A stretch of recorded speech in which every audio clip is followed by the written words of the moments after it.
Assalamualaikum warahmatullahi wabarakatuh. Selamat sore. Ya, selamat sore untuk peserta webinar Back Your Mind. Kali ini, salam sejahtera untuk kita semua. Puji syukur kita panjatkan kepada Allah Subhanahu wa Ta'ala karena pada sore ini kita diberi kesempatan untuk dapat berpartisipasi dalam acara webinar Back Your Mind yang ke-6 dengan topik pengelolaan sumber daya berkelanjutan dalam komunitas yang diadakan oleh Back-in berkolaborasi dengan Westhub IT. Alhamdulillah, pertama-tama saya ucapkan terima kasih kepada tim Back-in yang memberikan kesempatan kepada saya untuk dapat menjadi moderator pada acara Back Your Mind pada sore hari ini. Perkenalkan, nama saya Cika, saya bagian dari Back-in, Departemen Communication and Media, dan saya juga bagian dari komunitas bacadulu.com. Izinkan saya untuk memandu webinar Back Your Mind pada sore hari ini. Biar lebih kenal sama teman-teman yang hadir di sini, teman-teman bisa minta tolong di rename akun Zoom-nya masing-masing dengan format nama panggilan strip asal. Contohnya kayak saya ini. Cara nge-rename-nya bisa klik tombol titik 3 di bagian profil teman-teman. Nah, itu nanti ada bagian rename-nya. Biar untuk memudahkan saling kenal satu sama lain kayak gitu. Oh ya, jangan lupa juga untuk teman-teman untuk mematuhi peraturan webinar yang udah di-share di grup WhatsApp ya. Oke. Back Your Mind. Mungkin teman-teman di sini ada yang baru pertama kali ikut webinar Back Your Mind dari Back-in ini. Jadi, Back Your Mind ini merupakan forum diskusi yang diadakan 1 bulan sekali oleh Back-in dengan topik-topik bahasan seputar isu lingkungan maupun pengembangan komunitas. Back Your Mind sendiri bertujuan untuk meningkatkan pengetahuan masyarakat mengenai isu lingkungan, mendorong masyarakat untuk aktif berpartisipasi dalam menyelesaikan permasalahan lingkungan yang ada di sekitar, serta mendorong munculnya gagasan baru untuk mengatasi permasalahan lingkungan ataupun gagasan yang berguna untuk mengembangkan komunitas tersebut. Back Your Mind yang ke-6 ini mengangkat topik mengenai mengelola sumber dana berkelanjutan dalam komunitas. Nah, seperti yang kita ketahui ya teman-teman, bahwa salah satu kendala dalam keberlangsungan sebuah komunitas itu biasanya terkait dengan sumber dana. Benar kan ya teman-teman?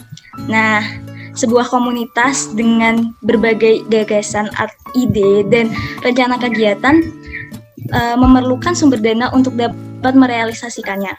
Karena pada dasarnya komunitas sendiri merupakan organisasi non-profit, sehingga penting untuk kita sebagai perintis komunitas atau anggota komunitas untuk memiliki ilmu mengenai bagaimana cara mengelola sumber dana yang berkelanjutan demi keberlangsungan hidup dan untuk kemajuan sebuah komunitas itu.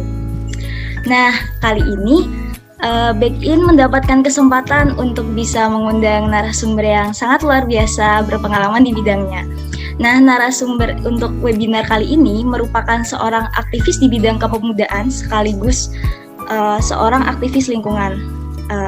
Izinkan saya untuk nge-share CV Kak Lita ya, Kak. Mau silahkan.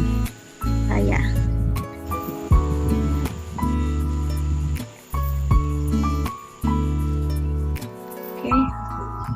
Ya, berikut adalah CV dari pembicara pada hari ini. Ya, jadi Kak Lita ini merupakan seorang aktivis lingkungan dan juga aktivis kepemudaan. Beliau merupakan founder dari Westhub ID dan juga founder dari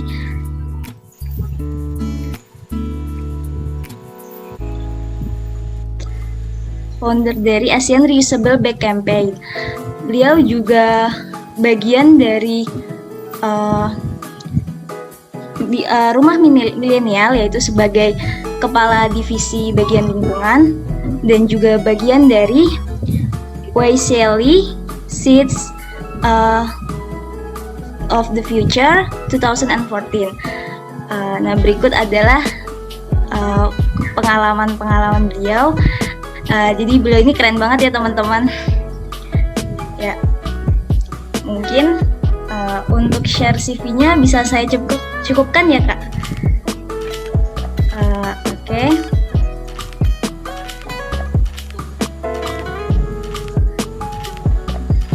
Oke. Nah, untuk tidak berlama-lama, untuk menjawab rasa penasaran teman-teman peserta Back Your Mind, langsung aja kepada Kak Ranitia Nurlita, kami persilakan.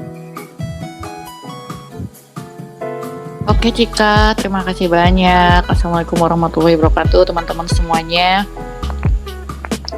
Selamat sore ya ini ya, selamat sore teman-teman semuanya.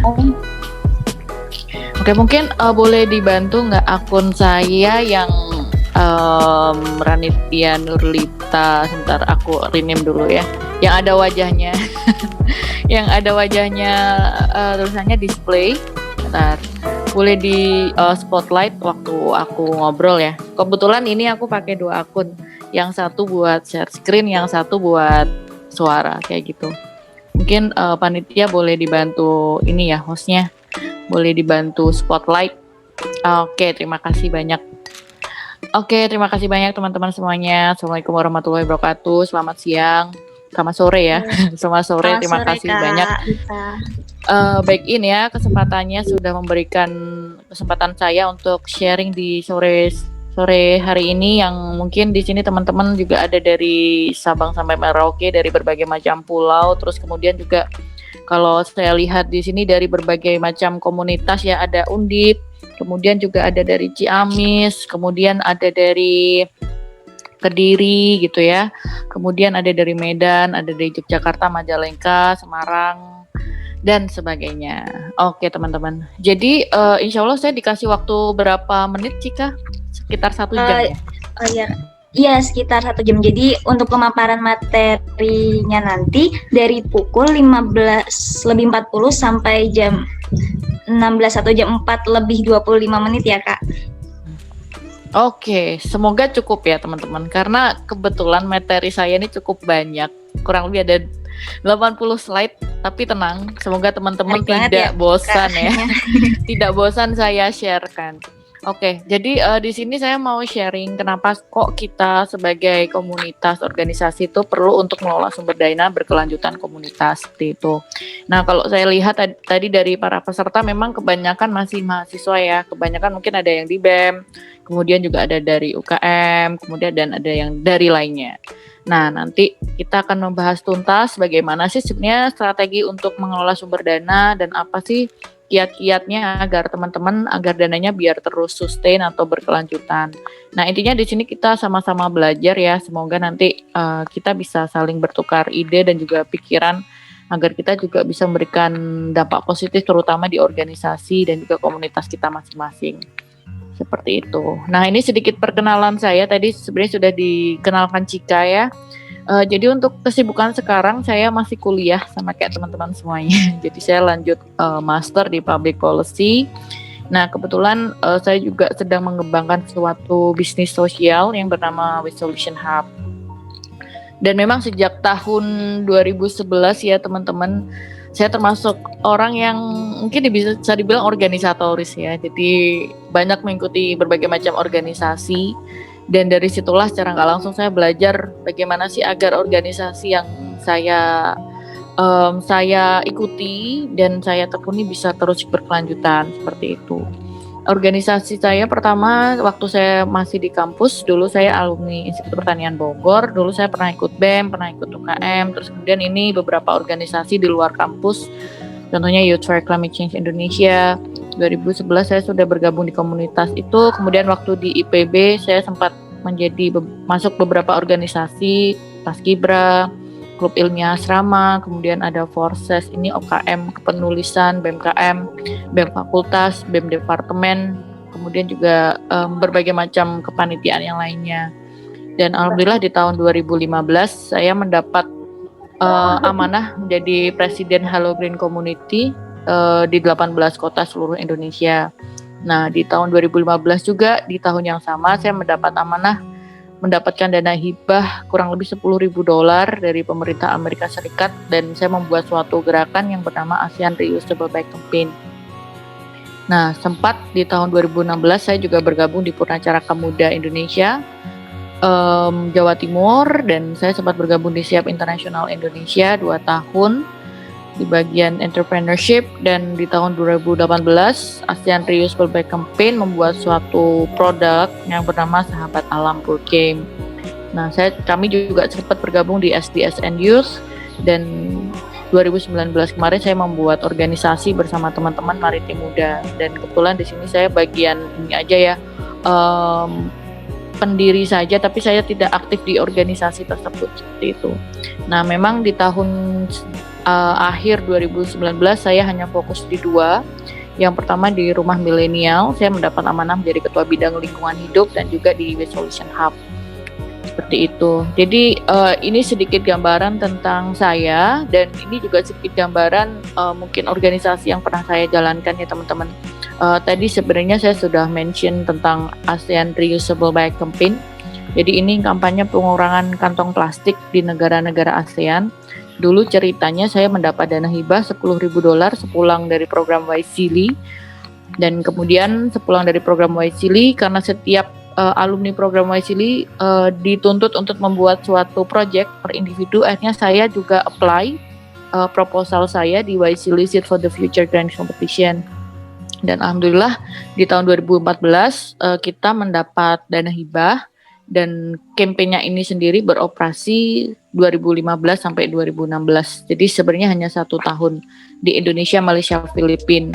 Kegiatan kami ada edukasi ke sekolah, ke kampus, turun ke jalan dan sebagainya, dan kami juga membuat beberapa produk tas ramah lingkungan seperti itu. Kami setelah melihat bahwa ternyata suatu proyek itu harus terus sustainable, akhirnya sampai sekarang kita memproduksi tas berkali pakai ya. Jadi tas kain berbahan macam despo sama belacu seperti itu. Nah, setelah membuat ASEAN Reusable Bag Campaign, akhirnya saya membuat Sahabat Alam Board Game.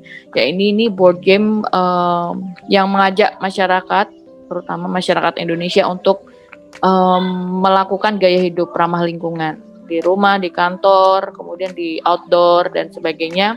Kita bekerja sama dengan 2 komunitas, ada Replay Indonesia, ini board game community, dan juga Zero Height, ini desainer green seperti itu. Nah, alhamdulillah tahun lalu kami mendapat dana hibah dari Filantropi Indonesia dan boardgame.id. Seharusnya tahun ini kami sudah bisa menyebarkan board game kami ini di teman-teman semuanya, di organisasi komunitas, terutama yang berbidang lingkungan, tapi berhubung COVID-19 akhirnya kita agak tersendat di produksi saat ini seperti itu. Nah, di sini saya tidak akan banyak cerita tentang komunitas yang memang sudah pernah saya buat dan juga saya pernah berkecimpung di sana gitu ya. Karena tadi saya melihat bahwa dari awal memang kebanyakan hulu ya teman-teman. Jadi saya banyak melakukan memang pergelakannya di mindset atau behavior. Hanya saya melihat bahwa kalau ngomongin tentang lingkungan, salah satunya pengelolaan sampah itu tidak hanya ngomongin hulu gitu ya, tapi juga hilir. Akhirnya di tahun 2019 akhir, Oktober tahun lalu, saya membuat Waste Solution Hub bersama tim saya. Nah, kegiatan kami masih sangat baru ya, kita baru mengelola sampah ada kurang lebih 6 ton sampah. Kemudian kita memang ada mitra binaan pemulung, kurang lebih 1.200 pemulung yang ada. Kemudian kami sebelumnya memang bisnis model kami pengelolaan sampah event di pameran di Jakarta dan Tangerang, karena kantor kami di Tangerang Selatan. Tapi berhubung COVID-19 akhirnya kami sedikit merubah strategi dan sekarang kita lebih masuknya ke klaster atau perumahan. Dan selama COVID-19 ini kami juga menggalang dana kurang lebih $35.000 untuk mitra pemulung kami yang memang terdampak di COVID-19 ini. Nah, ini beberapa journey kami, jadi memang tiap hari itu kerjaan saya itu apply proposal ya, proposal fundraising. Karena memang dari awal dulu kuliah saya sebagai sekretaris pernah sering, jadi bendahara juga sering. Dan setelah kerja saya sempat menjadi engagement manager, external and engagement manager di Green Generation Foundation. Saya bagian fundraising. Jadi memang tiap hari saya melakukan dan apply berbagai macam program untuk keberlangsungan organisasi dan komunitas. Dan di Waste Solution Hub pun memang kerjaan setiap hari saya apply berbagai macam kesempatan atau opportunity. Dan alhamdulillah sejak tahun lalu, walaupun kita bisa dibilang kalau dalam unit bisnis kita masih bootstrapping ya, jadi belum dapat investor dan kami juga sangat berhati-hati. Nah, kami memang ini beberapa pencapaian kami sejak tahun 2019. Kami terpilih menjadi salah satu silver medal di The Fifth China College Student Internet Plus Innovation Entrepreneurship Competition di Hangzhou, China tahun lalu, Oktober. Kemudian sempat menjadi pemenang SDGs 5. Kita juga dapat dana hibah di sana. Kemudian finalis Depok Innovation Week, kami menjadi top 10 finalist. Kemudian menjadi fellow lead Indonesia di Bagri Center Foundation. Ini juga teman-teman silakan baca saja. Jadi memang kita alhamdulillah kami banyak mengikuti kesempatan dan itu membuat kami semakin kuat terutama dalam tim manajemen kami. Seperti itu karena kami sangat memulai sekali seperti itu. Nah, kemudian ini sedikit gambaran tadi saya sempat ceritakan tentang Waste Solution Hub ya. Jadi memang kita ada sekarang selama COVID-19 kita ada free pickup service di Tangerang Selatan. Kemudian kami juga ada pendistribusian pendistribusian donasi dari donatur seperti itu. Nah, pertanyaannya pasti banyak orang bertanya bagaimana memulai seperti itu. Nah, yang pertama sebelum memulai sebenarnya saya mengajak teman-teman dulu untuk menyelesaikan masalah pribadi dulu. Maksudnya menyelesaikan diri dulu gitu ya. Kita harus mengetahui the purpose of our life gitu ya, tujuan dari hidup kita. Like what your personal ambitions and what drive you and what do you want to achieve and when gitu. Jadi saat kita sudah selesai sama diri kita sendiri, itu lebih mempermudah agar kita bisa lebih banyak berkontribusi untuk komunitas dan juga organisasi yang kita kecimpung seperti itu. Nah, ini juga related sama vision ya. Jadi saya juga sempat kuliah business summer school di Madrid, di IE Business School. Salah satu yang perlu kita tahu ya tadi saya bilang what is your vision, how do you see yourself in 10 years and what are you doing with whom and how does it feel gitu ya. And to get there teman-teman harus tahu goals teman-teman itu apa gitu.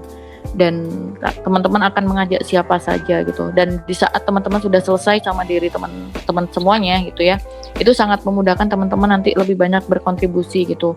Walaupun sebenarnya dalam proses pencarian jati diri, terutama personal life, personal goals itu salah satu proses gitu ya. Paling nggak teman-teman itu mempunyai visi yang jelas gitu ya, diri hidup kita mau dibawa kemana seperti itu. Dan salah satunya dengan mengikuti organisasi itu salah satu cara yang pas.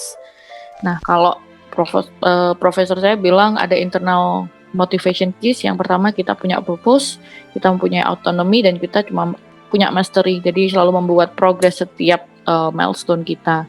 Dan dengan seperti itu kita akhirnya menemukan sweet spot dengan adanya expertise atau keahlian kita, dengan adanya opportunity akhirnya kita mendapat sweet spot itu dengan ditambah dengan passion seperti itu. Ya, intinya saya mengajak teman-teman sendiri sebelum kita ngomongin fundraising strategy, kemudian sustainable organization and community gitu ya. Tapi kita harus selesai dulu nih the purpose of our life dulu gitu. Karena itu sangat penting banget. Waktu saya mengikuti beberapa macam bootcamp gitu ya, yang ditanya selalu sama mentor kami adalah kalian itu visi hidup masing-masing sudah tahu apa belum dari tim kalian seperti itu.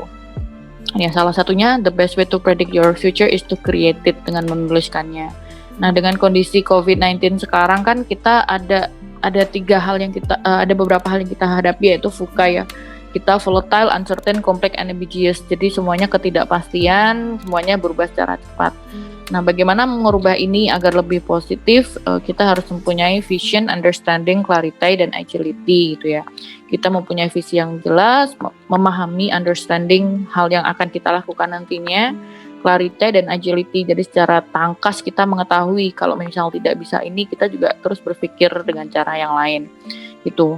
Anyway teman-teman, kalau misal saya terlalu cepat nanti silahkan bilang ya. Takutnya teman-teman Kak terlalu cepat ini maksudnya apa ya gitu. Nah, intinya adalah saya mengajak teman-teman di sini nih gitu. Being different from the crowd is never easy, dan kita juga harus mengetahui cara-cara, salah satunya dengan fundraising strategi untuk organisasi dan komunitas kita seperti itu. Jadi nanti saya akan banyak berbicara tentang Q&A map for donors, kemudian record partnership database, kemudian grants opportunity, fundraising log frame, fundraising model, matrix, type of donor, sama fundraising timeline. Nah, ini gambaran tentang yang pertama kita lakukan ya teman-teman, Q&A map for donors. Maksudnya apa sih gitu ya Q&A map for donors? Ini merupakan suatu kita sih bilangnya database ya, database dari organisasi kita. Apakah organisasi kita itu sudah mempunyai visi dan misi yang jelas? Seperti itu, karena dalam setiap kesempatan yang akan kita dapatkan, terutama kesempatan untuk fundraising, even dari donor ataupun mungkin dari dana hibah atau mungkin dari mitra kita, mitra bisnis atau mungkin mitra komunitas, mereka selalu tanya gitu, apakah sesuai dengan visi misi dari organisasi yang pemberi dana tersebut gitu. Dan ini saya ngambil contoh, kebetulan dulu saya di Green Direction Foundation, jadi memang kita ada Q&A map for donors, jadi perlu adanya visi misi yang jelas dari organisasi kita. Sometimes mereka juga tanya bagaimana strategi dalam organisasi itu sendiri, seperti itu, dan mereka juga tanya memang biasanya beberapa hal, terutama di legal ya, di legal atau badan hukum. Nah, kalau boleh tahu silakan teman-teman ramaikan chat saja, nggak apa-apa. Saya pengen tahu dari berapa nih, dari 53 teman-teman di sini yang sudah mempunyai badan hukum siapa ya? Bisa ditulis aja yang sudah mempunyai badan hukum. Maksudnya badan hukum ini lebih ke ini ya, ke Menkumham. Jadi dari kan badan hukum kan ada banyak ya. Ada model PT. Nah, Dek, kamu pakai kuning lagi. Kamu kok pakai kuning lagi?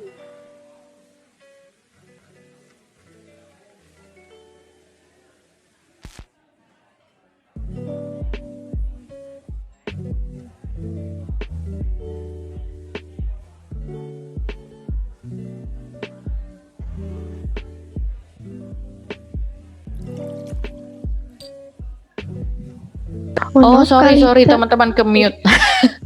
Iya, tadi mungkin ada yang ramai jadi keikutan. Ya, teman-teman di sini. Tadi saya sampai mana ya? Boleh ini ya, yang suaranya nggak dengar itu sampai mana ya? Ini Kak, sampai tadi tentang komunitas yang punya badan hukum. Oh, yang punya badan, iya betul. Iya, kalau boleh tahu teman-teman di sini silakan aja gitu ya. Teman-teman di sini dari 54 peserta gitu ya, yang mempunyai badan hukum itu siapa aja gitu. Jadi badan hukum itu contohnya gini teman-teman. Badan hukum contohnya ada perusahaan, komunitas, perkumpulan, paguyuban, seperti badan hukum. Nah, karena hal ini salah satu hal yang penting dalam proses fundraising ya teman-teman semuanya. Gitu, walaupun sebenarnya masih berduakan, tapi ini juga salah satu hal yang penting kalau teman-teman mendapatkan dana yang besar. Nah, tadi saya tanya karena kenapa sama itu sendiri teman-teman.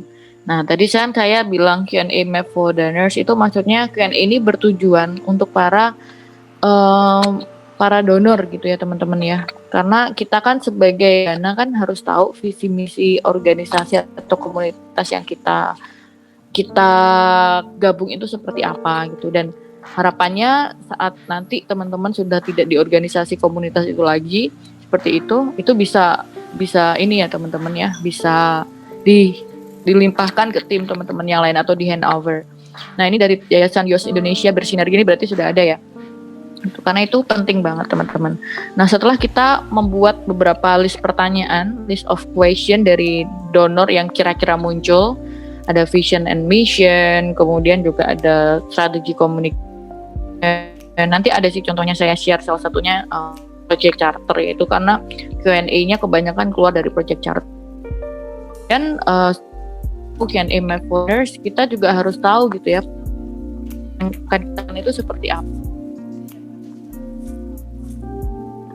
Misal ada description of project atau program, kemudian the detail description of the project of the program, ya kurang lebih 1 atau 2 paragraf. Kemudian banyak para donor atau mitra yang mereka bertanya, kalian itu support SDG nomor berapa gitu. SDG itu Sustainable Development Goals, seperti itu.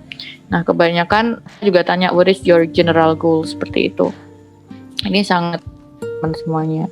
Nah, setelah kita tahu ya, kita juga perlu record partnership database gitu ya. Jadi misal teman-teman sudah ada sejak mungkin 2 tahun lalu atau setahun lalu, sudah berapa banyak mitra sih teman-teman sudah bekerja sama gitu, dan sudah berapa banyak sih teman-teman berafiliasi atau bekerja sama dengan mereka gitu ya. Biasanya sih masuk dalam organisasi asosiasi.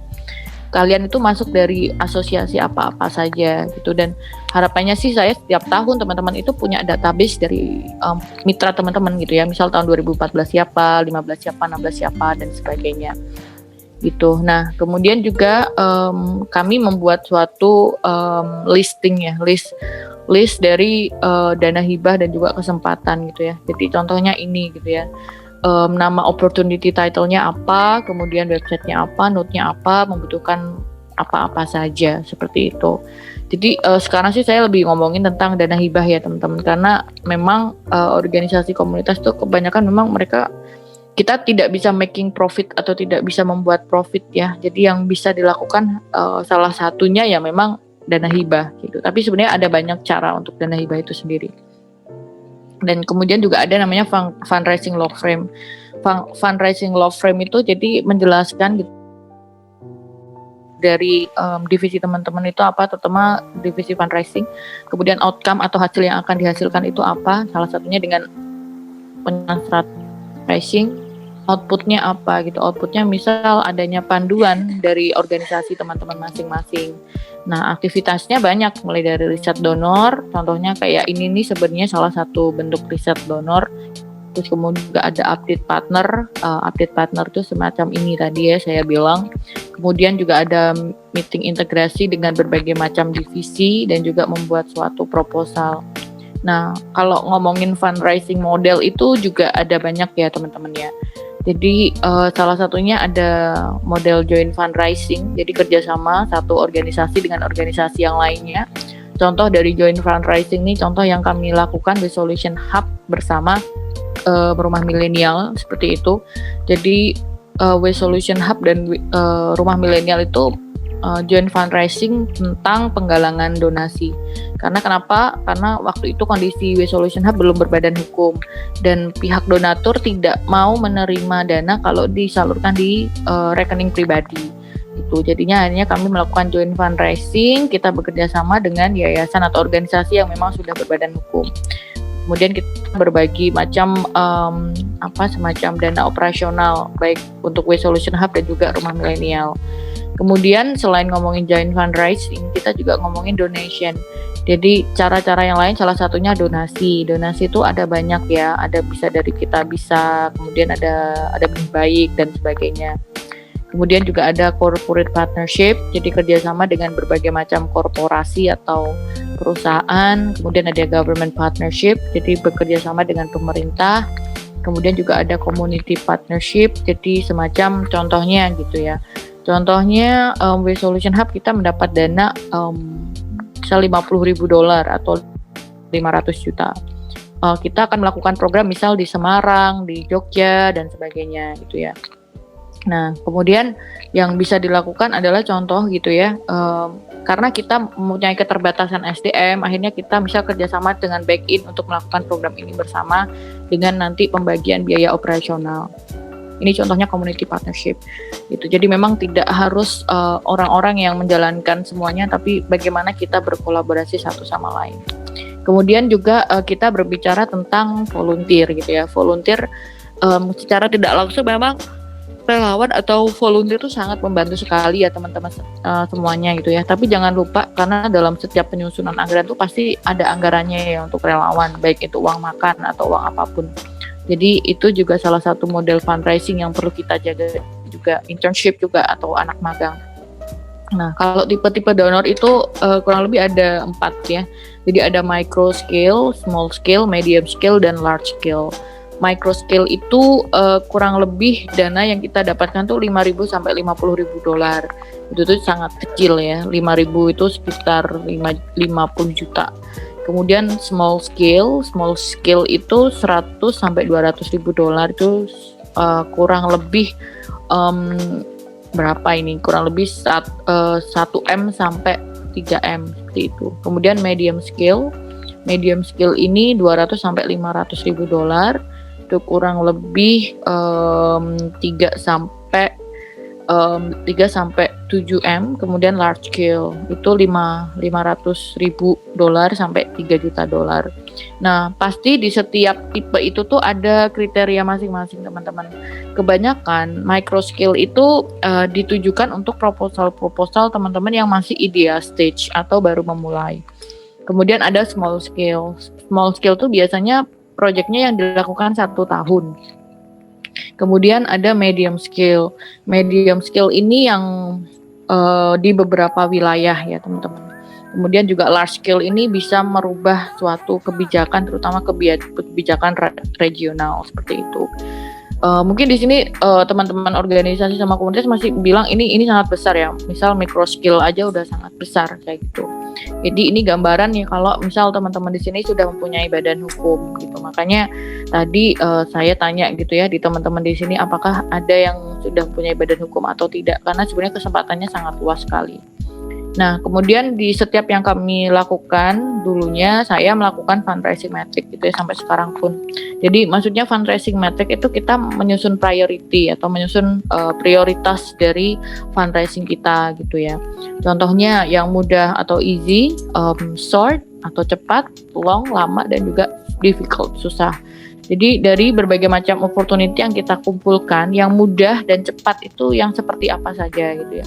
Kebanyakan memang yang mudah dan cepat itu ya donasi ya. Kita membuat suatu donasi, partnership sama beberapa organisasi itu cepat banget.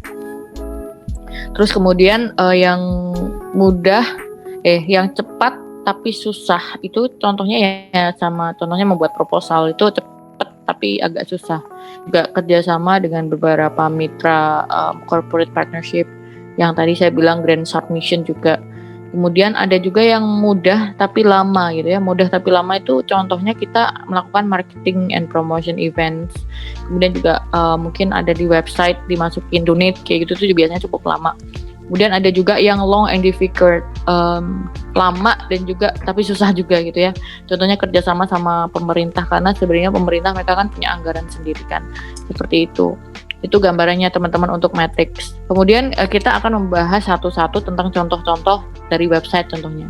Jadi bagi teman-teman di sini gitu yang punya website, saya saran sih memang ada ya. Mungkin boleh dibantu di mute iPhone-nya. Oke, terima kasih. Oke.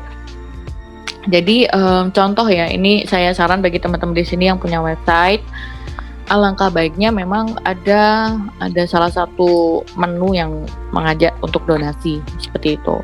Nah, bisa dicantumkan sebenarnya di website. Misal kalau menggunakan rekening, nah kebanyakan memang rekeningnya itu atas nama organisasi dan komunitas gitu ya. Kalau sekarang ya, kalau dulu tuh masih banyak rekening atas nama pribadi ya, tapi mulai sekarang sih saya melihat ya banyak yang mereka kurang trust kalau rekening pribadi gitu ya. Jadi prefer rekening organisasi seperti itu. Ya udah beda lah masanya seperti itu. Nah, kemudian alangkah baiknya memang dicantumkan nama organisasi rekeningnya seperti itu. Atau kalau mau tidak ya pakai email saja. Kemudian ini contoh, saya ngambil contoh lain. Kalau tadi kan ini dari Ancora Foundation. Ini saya ambil contoh lain dari WWF. WWF itu banyak cara untuk membantu atau cara fundraising mereka. Cara fundraising mereka tuh ada dari donasi, corporate partnership, fundraiser. Jadi fundraiser yang mungkin teman-teman dulunya pernah lihat di beberapa jalan di ibu kota, ada booth dari WWF.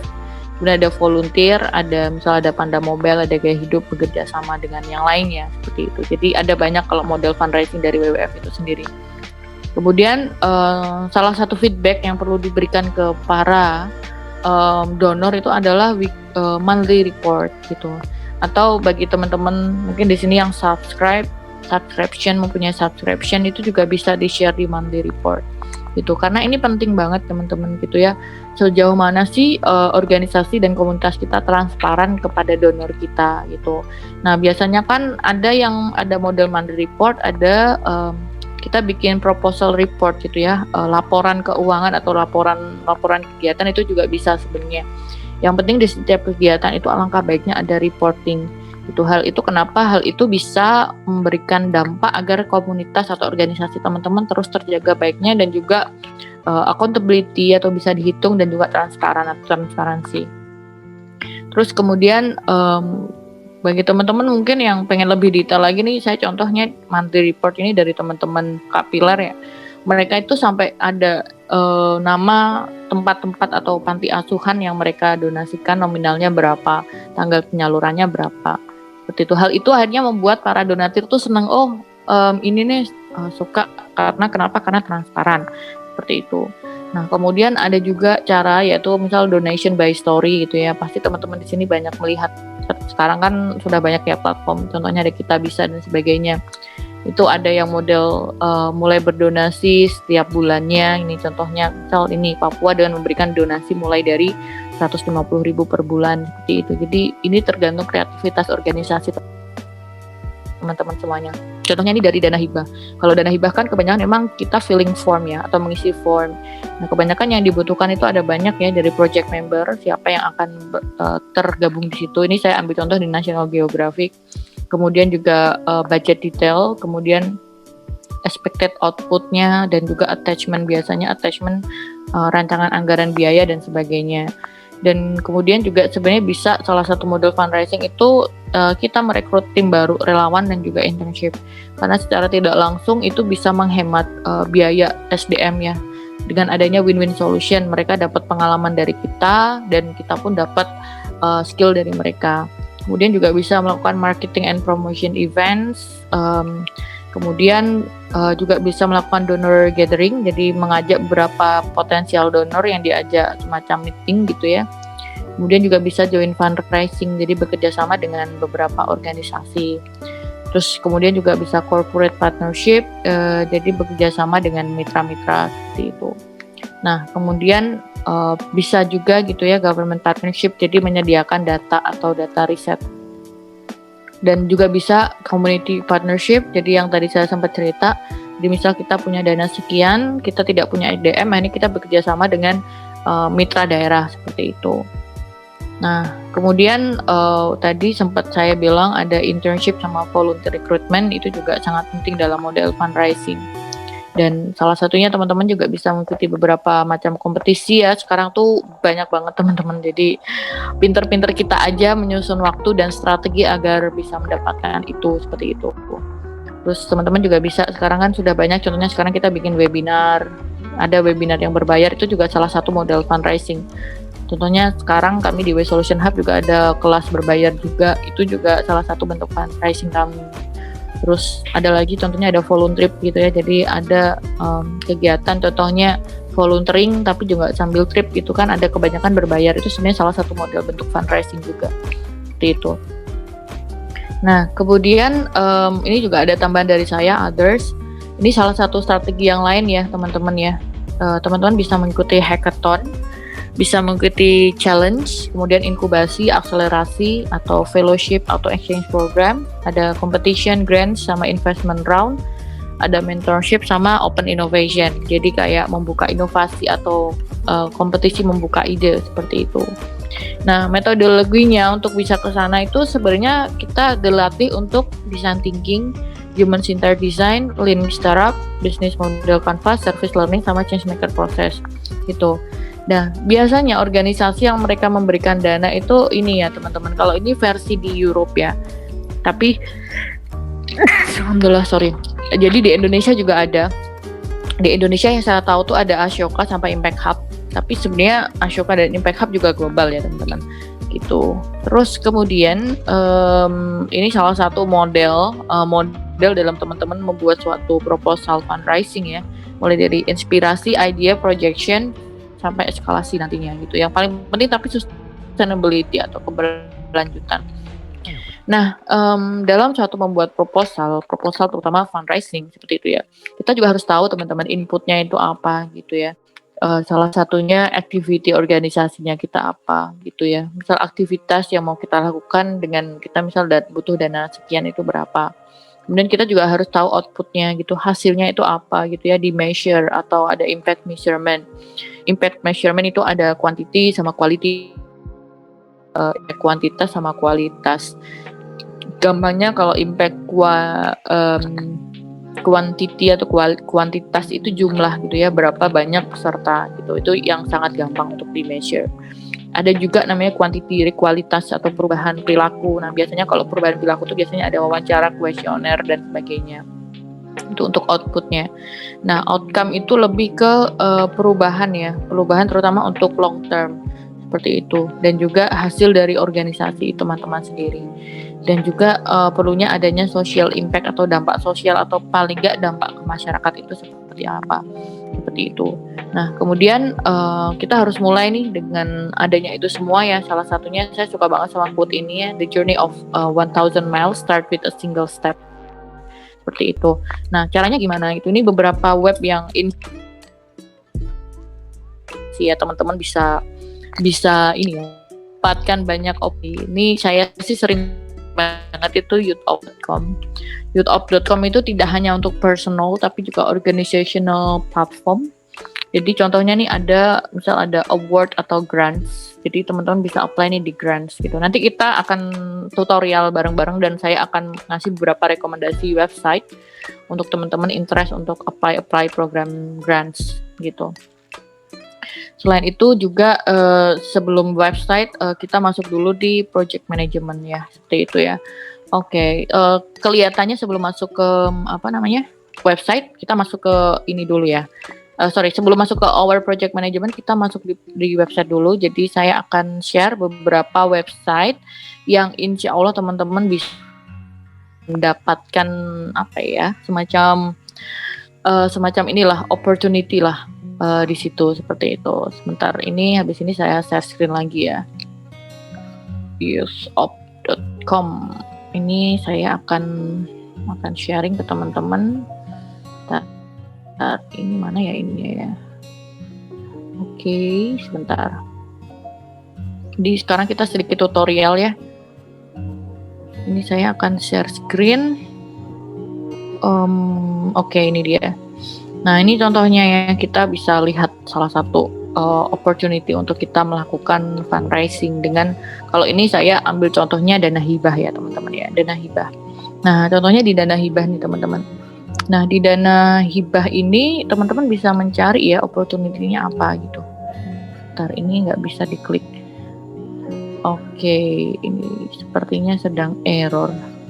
Nah, ini teman-teman bisa melihat di sini ya. Ini ada banyak sih. Ada mulai dari untuk profesional kita, terus kemudian juga ada opportunity untuk organisasi kita. Gitu. Misal ini kita grants any region ya, semua tempat. Gitu. Nah, di sini kita bisa lihat nih kesempatan itu apa saja sih sebenarnya gitu ya. Misal nih grants emergency response fund gitu ya. Ada change maker and seed grant opportunity gitu. Jadi sebenarnya PR kita adalah bagaimana kita melihat peluang itu dan itu bisa untuk organisasi kita seperti itu. Walaupun grants-nya masih banyak yang sedikit ya. Contohnya misal ini cuma $250,000. Ini ada dari Google misal $10,000 nih lumayan nih. Kemudian gitu. Jadi saya saran sih buat teman-teman gitu ya, cobalah pakai platform ini. Terus yang lainnya itu ada namanya platform, kalau kami selalu pakai Agorize.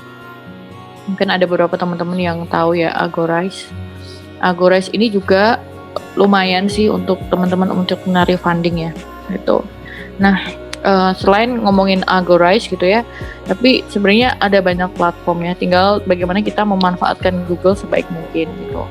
Nah, ini contohnya Agorize, dia tuh banyak banget kesempatan-kesempatan juga yang teman-teman bisa coba. Jadi saya saran sih untuk organisasi teman-teman semuanya, silahkan dicoba gitu. Nah, ini contohnya Agorize itu ada bisa see challenges. Di see challenges ini ada banyak ya, ini ada misal Scanner Go Green, Bayer Retail Campus Challenge, ini banyak banget gitu. Ini hampir sama kayak Youth Opportunity, cuma ini lebih banyak untuk organisasi dan juga komunitas gitu. Nah, selain Agorize juga, kalau ini aku ambil contoh dari West Hub ya, kita itu menggunakan Linktree. Linktree dari WhatsApp, karena kita sebenarnya sudah ada website ya, tapi sekarang sih kita lebih banyaknya di Linktree. Nah, di Linktree ini ada beberapa link yang memang kita provide gitu. Misal tadi yang donasi gitu ya, donasi sumbang suara yang kita kerjasama sama Rumah Milenial sama Yayasan Anak Bangsa Bisa. Nah, ini bisa langsung ngelinkkan gitu ya di platform Kita Bisa kayak gitu. Jadi ini contohnya teman-teman ya. Nah, contohnya ini nih. Nah, jadi bisa langsung ke link gitu ya. Nah, saya belum tahu apakah teman-teman di sini di organisasinya sudah punya Linktree apa belum. Gitu. Terus kemudian ini ada misal dari kita sendiri ya, donate help us for speakers livelihood gitu contoh. Tuh di sini pun kita juga langsung connect sama Linktree-nya gitu. Jadi intinya fundraising itu perpaduan antara pencarian dana dan juga komunikasi dari organisasi itu sendiri. Gitu teman-teman. Ini contohnya. Gitu. Nah, contohnya ini yang waktu kita lakukan pencairan dana itu. Jadi di pencarian dana ini gitu ya teman-teman ya, kita menggunakan rekening pribadi tim saya Kak Siti. Nah, tapi bedanya adalah harus ada surat dari daerah atau surat dari RT RW atau kelurahan atau desa yang menyebutkan bahwa Kak Siti itu salah satu pengurus dari organisasi tersebut gitu. Jadi kalau misal teman-teman merasakan Kak kita emang belum badan hukum, kita nggak punya rekening organisasi, saya sarankan coba dengan cara kami gitu ya. Cara kami adalah menyatakan orang yang bernama di rekening tersebut adalah salah satu anggota organisasi atau mungkin pengurus organisasi. Itu juga bisa membantu dan itu memang bisa diturunkan. Contohnya di Kita Bisa kita dananya juga sudah bisa dicairkan seperti itu. Nah, ini contohnya. Itu teman-teman. Kemudian kita ngomongin Linktree, sebenarnya kita juga menggunakan Linktree juga ada banyak ya. Kita ada beberapa platform kayak misal Facebook page, YouTube channel, Instagram dan sebagainya semuanya di Linktree gitu. Walaupun sebenarnya kita juga sudah ada website, cuma memang masih di develop seperti itu. Jadi saya saran ya tadi saya bilang gitu ya, kalau kita ngomongin fundraising itu we not talk about money gitu ya, but we also talk about communication skill kayak gitu. Dan juga ini ya project management skill itu sangat related banget ya teman-teman gitu. Terus kemudian ini salah satu kita lagi nyiapin sosial media transparansi social media transparansi posting. Ini kita juga sedang sama tim saya lagi ngerjain ini sih gitu. Jadi ya harapannya kita pengen transparan gitu, dan kita semuanya memang dari awal saya melakukannya termeasure ya, atau dapat diukur gitu ya. Contohnya ini ada COVID-19 donation by numbers gitu. Kayak tadi saya bilang sebenarnya lebih dari 3.000 ya. Sekarang kita udah menggalang dana kurang lebih ada 5.000 paket sembako. 5.000 paket itu tuh di measure gitu ya, teman-teman dihitung gitu ya. Contohnya ini ada 5.400 package.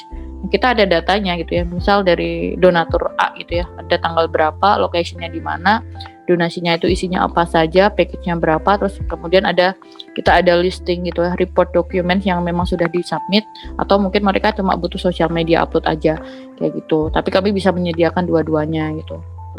Contohnya ini misal kita ambil contoh misal dari Yayasan Anak Bangsa Bisa, kita sudah 400, sosmednya udah diupload, report dokumennya juga sudah diupload gitu ya. Jadi ini sangat ini ya, kalau saya saran sih teman-teman bisa memeasure atau menghitung semuanya ya teman-teman ya, karena di sini sangat berhubungan dengan trust dari donatur itu sendiri. Ini untuk kalau kita ngomongin tentang donasi kayak gitu. Itu kalau sekarang saya akan ngomongin tentang project management. Jadi ada beberapa skill yang memang perlu kita siapkan. Yang pertama tadi adalah fundraising, communication, dan juga project management. Nah, nanti juga ada salah satu skill juga yang terakhir, yakni time management. Gitu. Nah, kalau our project management di sini saya akan banyak cerita. Kurang lebih 10 menit lagi ya. Jadi project management ini yang perlu kita siapkan yaitu beberapa metode, mau smart, project charter, design thinking, business model canvas, atau teori itu sebenarnya terserah teman-teman ya, yang senyamannya aja, nggak usah perlu diambil semuanya, tapi bagaimana senyaman teman-teman seperti itu. Nah, kita ngomongin tentang fase project management, fasenya dulu. Jadi memang fase itu berasal dari ide teman-teman atau initiation atau initiating. Di fase ini teman-teman mulai merembuk ide apa sih sebenarnya yang perlu teman-teman lakukan untuk membuat suatu project di dalam organisasi dan juga komunitas. Habis itu setelah keluar idenya baru dilakukan planning. Planning itu isinya ada project scope statement, kemudian breakdown structure dan sebagainya. Setelah dibuat planningnya dalam bentuk biasanya sih proposal ya, kemudian ada eksekusi, dan juga ada implementasi. Nah setelah itu ada kontrol atau evaluasi, dan setelah evaluasi ada project report gitu. Itu hal yang ini sangat sederhana dalam proses project management gitu ya. Karena kalau ngomongin fundraising itu juga related banget sama project management gitu ya. Jadi nggak bisa dipisahkan satu sama lain. Nah, kemudian kita juga akan ngomongin salah satu model yakni SMART.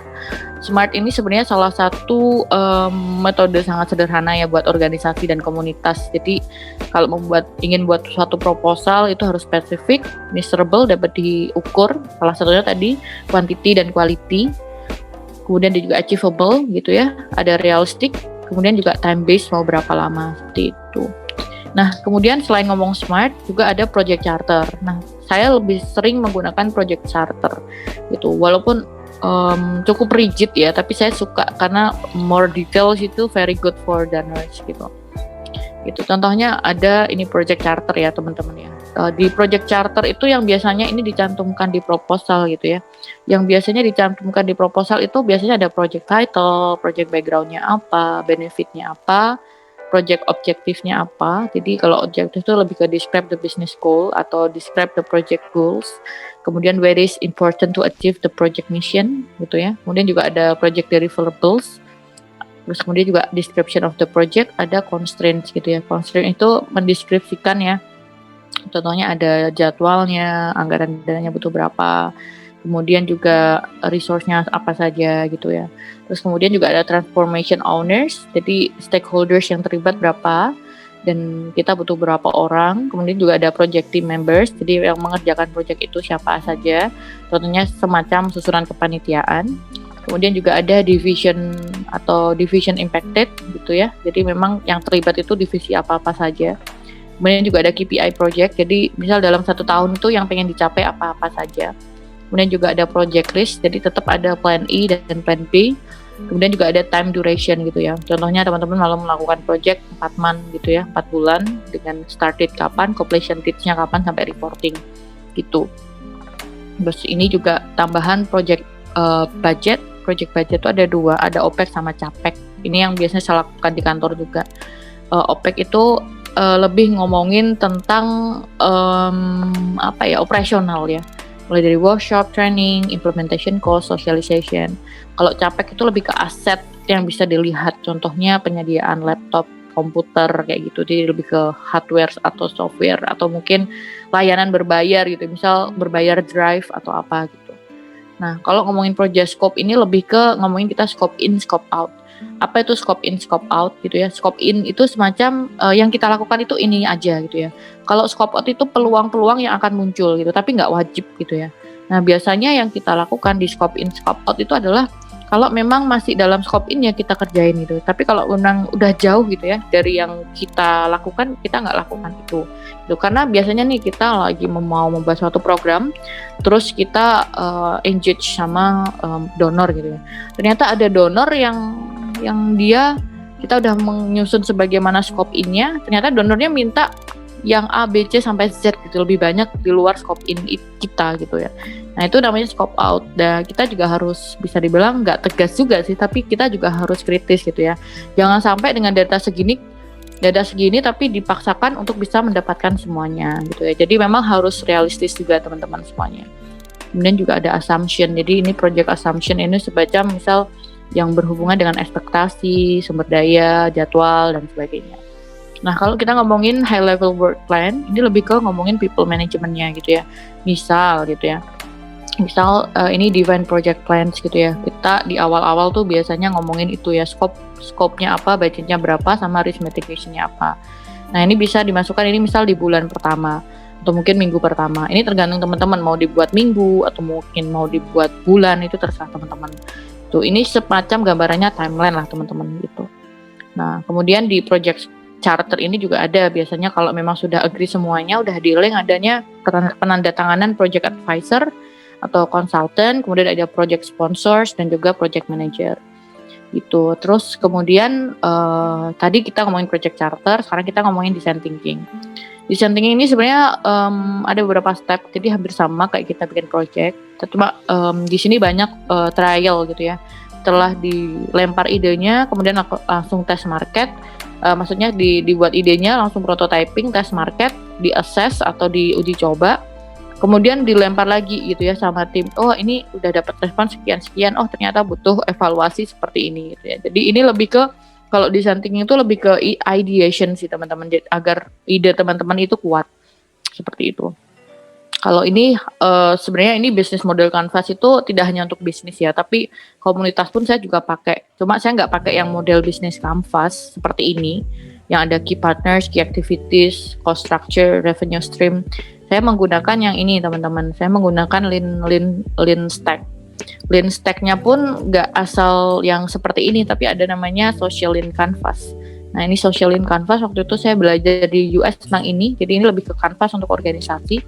Ditanyain what is your purpose of your project, kemudian ada what is your problem of your project yang mau di solve atau diselesaikan.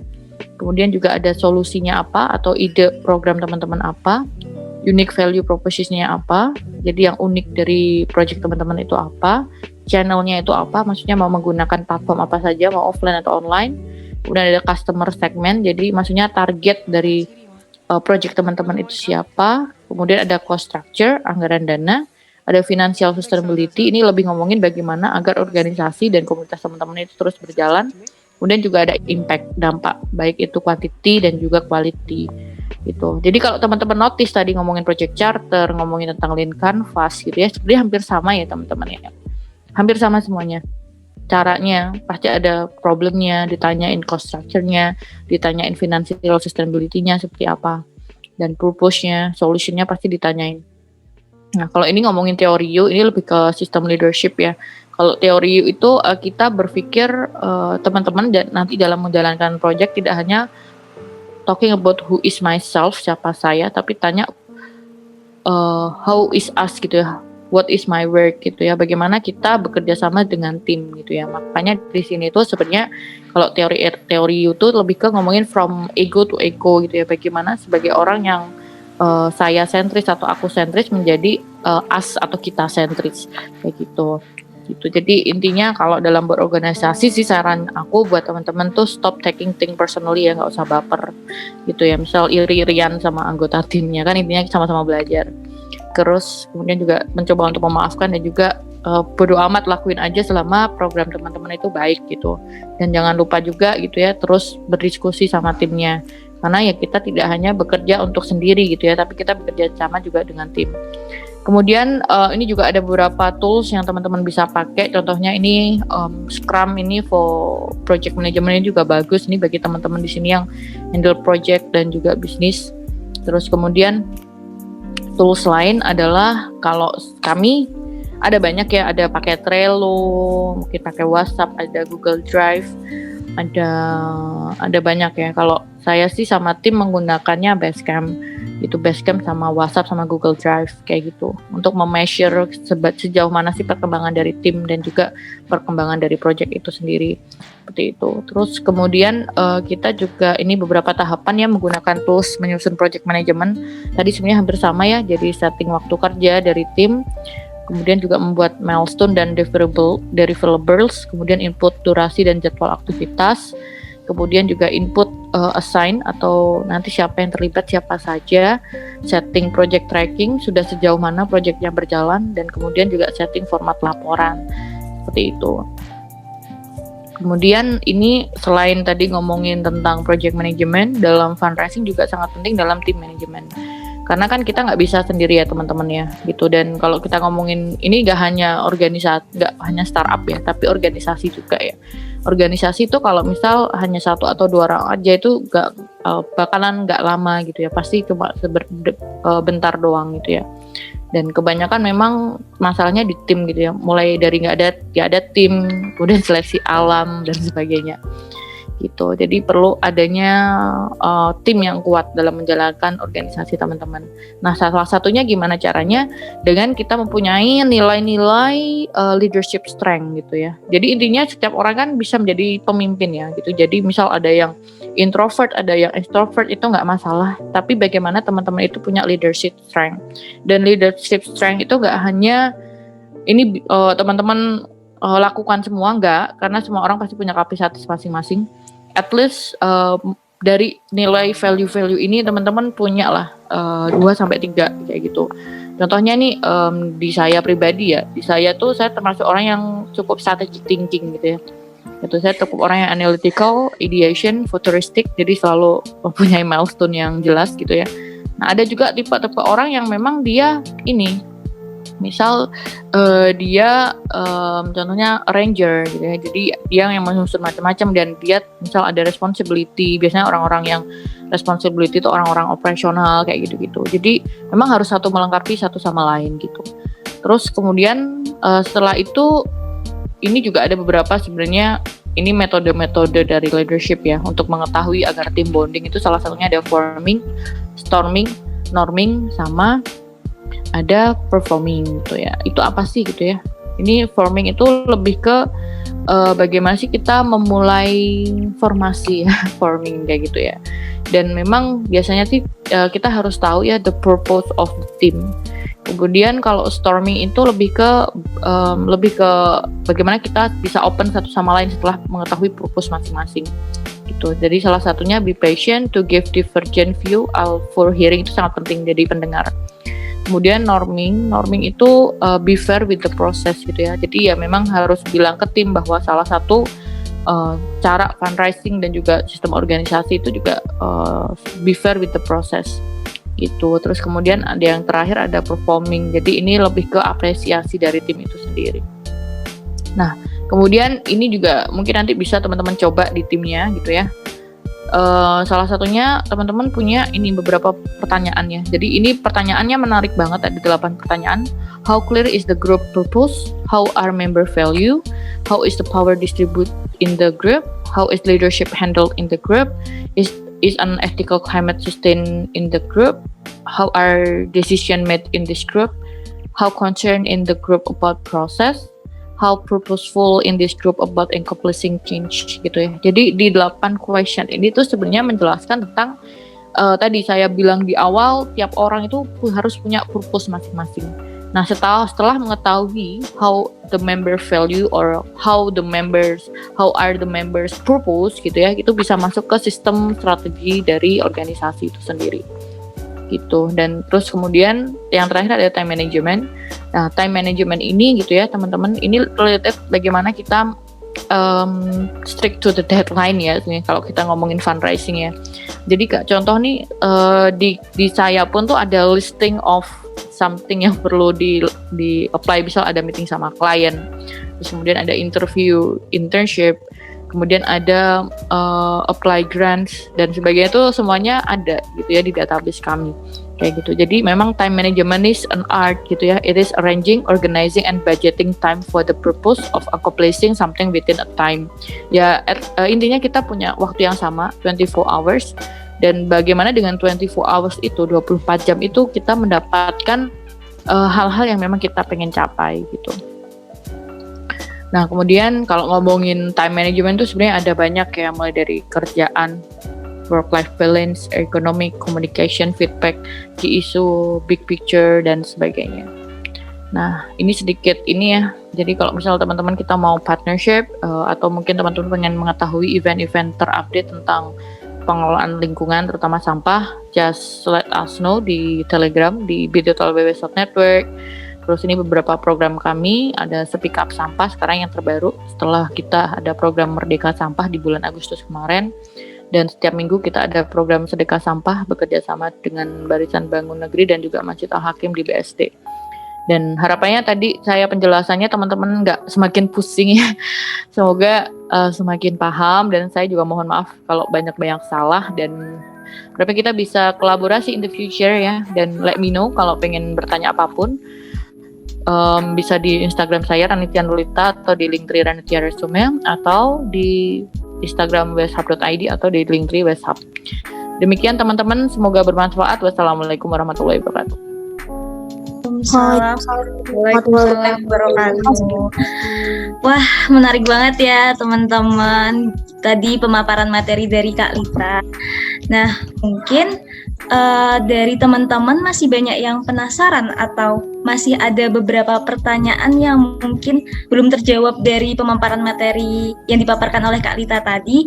Nah, pada sesi tanya jawab kali ini kita buka 2 termin pertanyaan ya teman-teman. Jadi untuk tiap termin nanti akan ada 3 penanya, dan untuk penanya pertama dipersilahkan untuk bertanya secara live atau secara langsung dengan Kak Lita dengan mengklik fitur raise hand di bagian partisipan, dan nanti akan dipilih oleh panitia. Dan untuk 2 pertanyaan lainnya akan diambil dari pertanyaan yang sudah ditulis di dalam kolom komentar. Oke, mungkin ada yang ingin bertanya langsung dengan Kak Lita, dipersilahkan.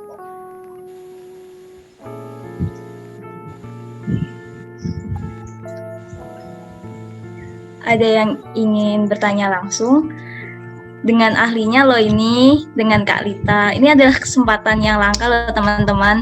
Kalau teman-teman pengen langsung tanya sama Kak Lita, ngepoin tentang gimana sih Kak Lita kayak ngerintis semuanya gitu.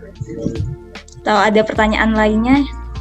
Oh, oke, ini udah ada satu dari Kak Dwi Retno asal Semarang. Ya, dipersilahkan untuk bertanya. Assalamualaikum warahmatullahi wabarakatuh. Waalaikumsalam warahmatullahi wabarakatuh. Izin bertanya Kak Ranitia, mau bertanya bagaimana Kak Ranitia ini membangun suatu badan hukum yang sekiranya itu belum terlalu terkenal Kak, atau bahkan mungkin yang dulunya udah ada, cuman di kota itu baru ada badan hukum tersebut dan itu belum terlalu dikenal banyak orang. Itu bagaimana Kakak caranya? Oke, Mbak Retno, terima kasih banyak pertanyaannya. Ini bisa langsung jawab aja ya Mbak Cika ya? Ya, silahkan langsung dijawab saja dulu. Oke, kalau boleh tahu badan hukumnya apa ya Mbak Retno ya? Kalau saya itu dompet duafa Pak. Jadi itu dompet duafa udah ada, cuman di Jawa Tengah itu, khususnya di kota Semarang itu dulunya pernah ada, cuman kita semua tuh nggak aktif gitu, jadi tenggelam jauh gitu. Yang lainnya udah memiliki project yang keren gitu. Ketika kita kumpul di Semarang itu, ternyata dompet duafa yang di Semarang itu nggak berjalan dengan baik, dan baru ini mulai berjalan lagi Kak. Oke Mbak Retno, makasih banyak. Ini sebenarnya kalau setahu saya dompet duafa keren banget sih. Kan kalau nggak salah ini aku sambil ngecek juga ya dompet duafa. Mungkin kita bisa cek bareng-bareng. Aku coba share screen ya. Oke, sebentar ini share screen ya. Kita lihat badan hukumnya. Karena kalau dompet duafa itu kalau setahu saya itu dia lembaga amil ya, amil zakat ya kalau nggak tahu. Setahu saya. Dan memang ini kalau teman-teman notice tuh ada donasi sekarang ya, tadi yang saya jelasin ya. Gitu. Nah di sini kan jelas ya ada tentang kami, lihat detailnya cabangnya di mana saja gitu ya. Nah terus mari kita lihat di sini di donasi sekarang. Nah di donasi sekarang itu ya, kalau sebentar ini masih loading ya. Di donasi sekarang itu seharusnya dia menggunakan badan hukum ya gitu ya. Nah ini ada banyak ya sebenarnya ya. Dan kalau ini sih mereka menggunakan sistem portal sendiri ya gitu ya. Dan setahu saya memang dia lembaganya, badan hukumnya setahu saya kalau nggak salah ya. Setahu saya sih ya, kalau nggak salah memang lembaga amil zakat kayak gitu. Jadi dia hampir sama kayak ACT. ACT tuh kalau nggak salah yayasan ya gitu. Jadi kalau seharusnya gitu ya, karena secara nggak langsung kan sebenarnya ya, dompet duafa tuh sudah bisa dibilang orang terkenal banget ya gitu ya. Semua orang tahu lah dompet duafa itu siapa kayak gitu ya. Nah kalau saya saran agar bisa kembali lagi, misal dikenal terutama di area Semarang gitu ya. Saran saya memang timnya harus kuat dulu sih, yang tadi saya bilang ada tim manajemennya. Jadi memang at least setiap orang tuh ada purpose-nya kenapa dia bekerja di dompet duafa. Sebelum dia ngomong kenapa bekerja di dompet duafa, kita harus tahu dulu value hidup dia itu apa. Setelah kita tahu value hidup dia, aku nggak tahu, kalau boleh tahu Retno posisinya apa ya di Dompet Duafa ya? Kalau saya di Dompet Duafa itu sebagai volunteer, Kak. Oh, volunteer, oke. Jadi kalau aku saran ya, di bagian apa kalau boleh tahu volunteer di Dompet Duafanya? Di bagian bendaharanya di volunteer. Oh, bendahara, oke. Kalau bendahara kan berarti membantu tim finance ya, secara nggak langsung. Gitu. Jadi sebenarnya kalau metode seperti itu ya, alangkah baiknya memang yang mikirin nggak volunteer gitu. Tapi aku senang banget nih Retno, berarti kan secara nggak langsung ada ownership nih di Dompet Duafa ya. Jadi keren banget gitu ya. Nah, aku saran sih misal kalau kamu deket gitu ya sama orang-orang Dompet Duafa, coba bilang ada nggak sih ada model upgrading atau apa gitu. Nah, upgrading tuh kayak model pendekatan antar anggota ya, baik dari yang kerja di Dompet Duafa dan juga relawannya gitu ya. Setelah akrab atau dekat itu biasanya bisa saling melengkapi satu sama lain. Jadi misal kalau kamu ada ide, Retno ada ide, Kak ini untuk Duafa kita bikin misal bikin event apa gitu yang bikin viral gitu ya, atau mungkin bikin kegiatan yang bisa lebih bermanfaat di area Semarang gitu ya, itu seharusnya bisa gitu. Tapi intinya relawan itu bukan hanya orang-orang yang memang mengikuti alur aja gitu ya, tapi relawan itu juga mempunyai wewenang ya, lebih proaktif juga dalam melakukan gitu ya. Dulu saya pun juga berawal dari relawan gitu ya. Dulu saya relawan dalam suatu kepanitiaan gitu ya, dan dari situ alhamdulillah gitu ya saya masih dikasih ruang. Maksudnya dikasih ruang itu saya masih ditanyain gitu, ini baiknya seperti apa ya gitu ya. Nah, saya saran nih buat Retno gitu ya, Mbak ngasih saran-saran kecil lah untuk tim yang memang perumus dalam proyek itu ya untuk melakukan.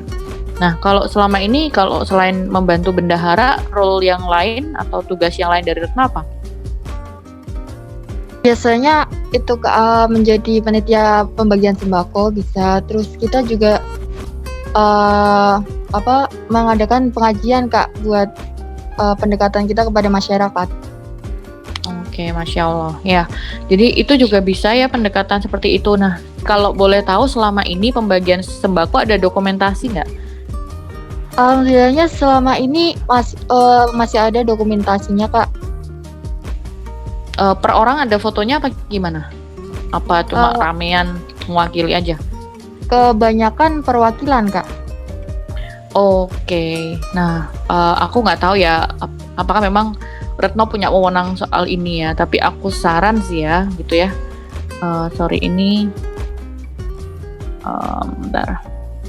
Aku saran sih Retno coba usul lah dengan metode yang lain, walaupun sebenarnya donatur Dompet Duafa juga udah sangat keras ya sama Dompet Duafa ya gitu. Nah, ini ada gambaran report ya dari Rumah Milenial yang aku kerjain gitu ya teman-teman ya. Ini buat gambaran aja sih report kita itu seperti apa gitu. Kita tuh misal bantuan cuma 100.000 ya, tapi itu wajib foto dari kita. Itu karena itu pertanggungjawaban dari donatur ya gitu. Nah, aku nggak tahu apakah gimana sistem gitu. Dan apakah kalau boleh tanya nih di sosial medianya itu apakah ada selalu diposting setiap ininya? Setiap habis menerima. Oh, udah ya. Berarti sebenarnya udah aman sih. Lebih banyak event-event aja kalau mau lebih viral ya gitu. Nah, ini kalau yang kita lakukan ya Retno gitu ya. Kita di laporan distribusi itu sangat lengkap banget ya. Jadi ada tentang penjelasan apa itu donasi yang sedang dikerjakan, kemudian juga ada tentang Rumah Milenial, kemudian juga ada distribusinya apa, sampai ada di donasi itu tuh isinya 100.000 tuh isinya apa aja tuh ada gitu. Terus targetnya misal ada 1.500 pemulung pun ada gitu. Kemudian ada proses distribusi kami jelaskan.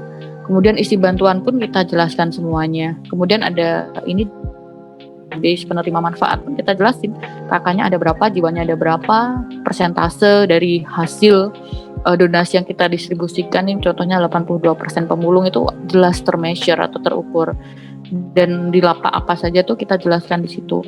Kemudian ada foto seluruh bantuan yang diberikan, itu ada semuanya di situ. Jadi satu orang tuh wajib foto satu itu ya, karena itu juga salah satu syarat dari donatur. Ada foto seluruh tim yang terlibat. Ini foto penerima manfaat mewakili perempuan contohnya. Terus foto timan yang memang didistribusikan. Foto barang yang siap disalurkan. Ada foto pendistribusian. ada dokumentasi selama video gitu ya. Jadi memang kalau kami orangnya sangat rigid ya dalam melakukan banyak hal gitu ya.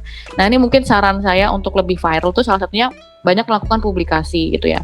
Kalau di Rumah Millennials itu kita ada ajakan donasi, kemudian bikin Twibbon gitu ya. Jadi misal relawan pun, ayo Kak bikin Twibbon dong, semua anggota Dompet Duafa Semarang sama relawannya bikin Twibbon bareng-bareng agar diposting biar lebih viral. Kemudian juga foto penyaluran itu bisa dipost juga gitu ya. Contohnya seperti ini. Kemudian Instagram Story juga bisa diaktifkan. Dan salah satunya mungkin bikin Instagram Live. Kalau sekarang kan kita nggak bisa bertemu ya, jadi kita hanya bisa online aja gitu. Jadi memanfaatkan platform online lah sebanyak mungkin dan sebaik mungkin.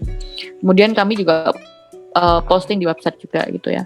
Itu. Dan kita juga ada laporan keuangan itu jelas, terus ada tanda terima di setiap donasi itu kita pakai cap tangan juga, kita pakai tanda tangan seperti itu. Dan kita juga di laporan itu ada lampirannya link semua foto dan video untuk donatur gitu. Itu sih gambaran teman-teman. Jadi intinya kalau kita ngomongin tentang donasi ya, alangkah baiknya itu bagaimana kita itu tidak hanya memberi yang dibutuhkan oleh donatur, tapi kita ngasihnya lebih gitu ya. Kayak sebenarnya kalau donatur kita tuh mereka nggak minta banyak, tapi kita kasih banyak gitu ya. Contohnya di ini publikasi tuh mereka tuh cuma minta foto doang, tapi kita kasih ada Twibbon, ada donasi, ada artikel website, ada Instagram Story gitu ya. Jadi kalau saya saran nih, coba nanti usul sama Dompet Duafa Semarang gitu ya, agar lebih proaktif lagi memanfaatkan media online dan sebagainya. Gitu ya. Ya, terima kasih Kak Rianita. Sama-sama. Oke, terima kasih untuk Kak Diretno untuk pertanyaannya. Oke, saya lanjut ya Kak Lita. Untuk selanjutnya ada pertanyaan dari kolom chat dari Indah dari VTIC Foundation. Saya ingin menanyakan ke Kak Lita, bagaimana cara membangun semangat antar pengurus organisasi untuk tetap konsisten untuk mencapai target fundraising. Terkadang ide dan lain-lain sudah ada, tapi konsistensi dari tiap pengurusnya itu yang sering fluktuatif. Apakah diperbolehkan bila kita memberikan bonus atau bagian dari fundraising yang sudah kita galang? Terima kasih Kak sebelumnya. Bisa langsung dijawab saja Kak. Oke, terima kasih banyak Indah. Ini suka banget nih pertanyaannya, keren. Iya, Indah. Kalau bonus sih bagi saya itu sangat penting ya untuk bonus, karena itu salah satu bentuk apresiasi dalam organisasi gitu. Dan memang ya aku kurang tahu dalam misal nih VTIC gitu ya menggalang dana itu apakah emang ada dana yang dialokasikan untuk operasional. Maksudnya gini, misal nih kalau dari yayasan ya, yayasan itu memang ada biaya operasional ya.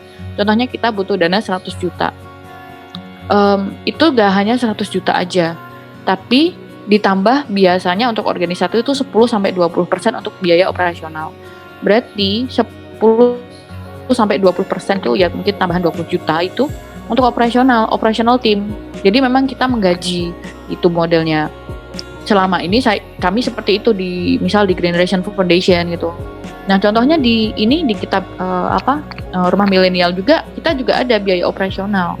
Itu hal ini bertujuan ya tadi untuk menggaji karyawan atau menggaji manpower, menggantinya dengan uang lelah gitu ya. Contohnya kemarin kita pendistribusian sembako.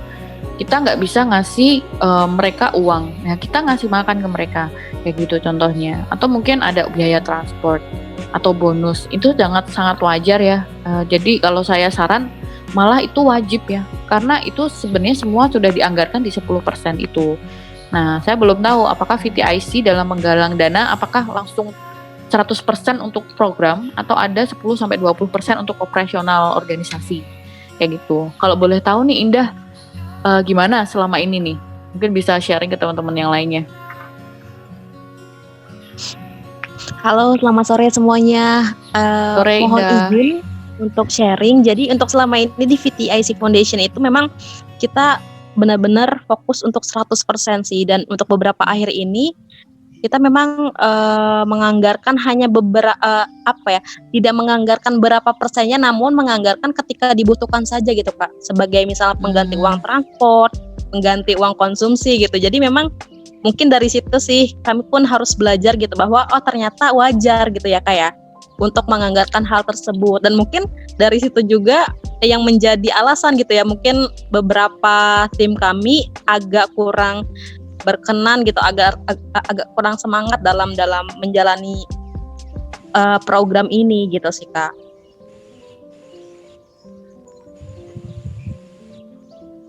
Betul. Iya, indah ya namanya ya. Iya, indah. Betul. Jadi dalam itu sangat dalam yayasan ya, apalagi VTIC kan udah foundation ya. Itu sangat wajar sekali, malah wajib AIN kalau saya saran ya. Gitu, karena gimana organisasi kalian terus berjalan kalau nggak ada pemasukan.